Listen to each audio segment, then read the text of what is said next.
Perhatikan teks tersebut.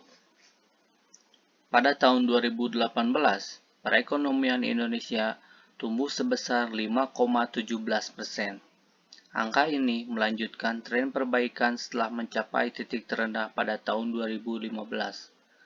Dalam 5 tahun terakhir, pada tahun 2015, pertumbuhan PDB (Produk Domestik Bruto) Indonesia anjlok di bawah 5%, tepatnya 4,88%. Pada tahun 2016, kondisi perekonomian berbalik arah dan pertumbuhan PDB perlahan membaik. Per akhir tahun 2018, PDB Indonesia sebesar 14.837,4 triliun rupiah. Adapun PDB per kapita 56 juta rupiah.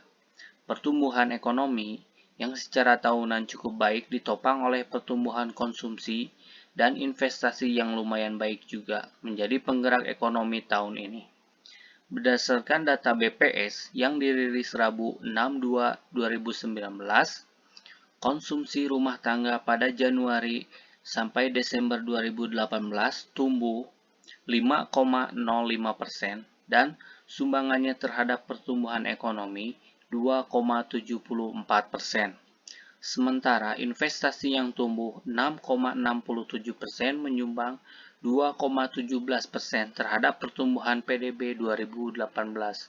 Sementara itu, IHSG, Indeks Harga Saham Gabungan, ditutup menguat 1,025% menjadi 6.547.877 rupiah. Adapun nilai tukar rupiah berdasarkan JISDOR Jakarta Interbank Spot Dollar Rate sebesar 13.947 rupiah, melanjutkan penguatan sejak awal Februari. Kendati dinilai baik, pertumbuhan ekonomi Indonesia masih terpusat di Pulau Jawa dan Sumatera.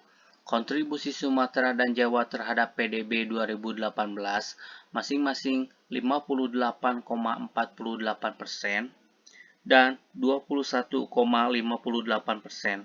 Hal itu terjadi karena daerah-daerah selain Jawa dan Sumatera masih bergantung pada komoditas mentah.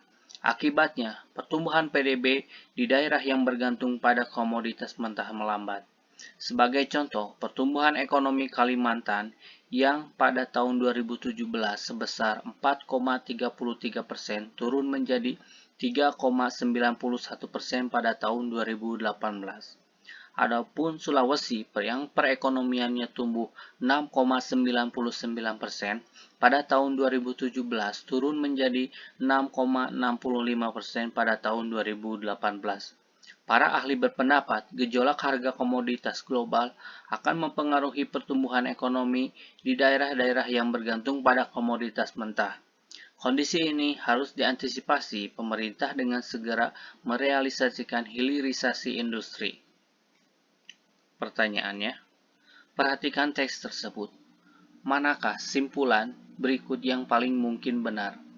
A. Pertumbuhan PDB tidak bisa dijadikan dasar dalam penilaian membaik atau tidak membaiknya perekonomian suatu negara.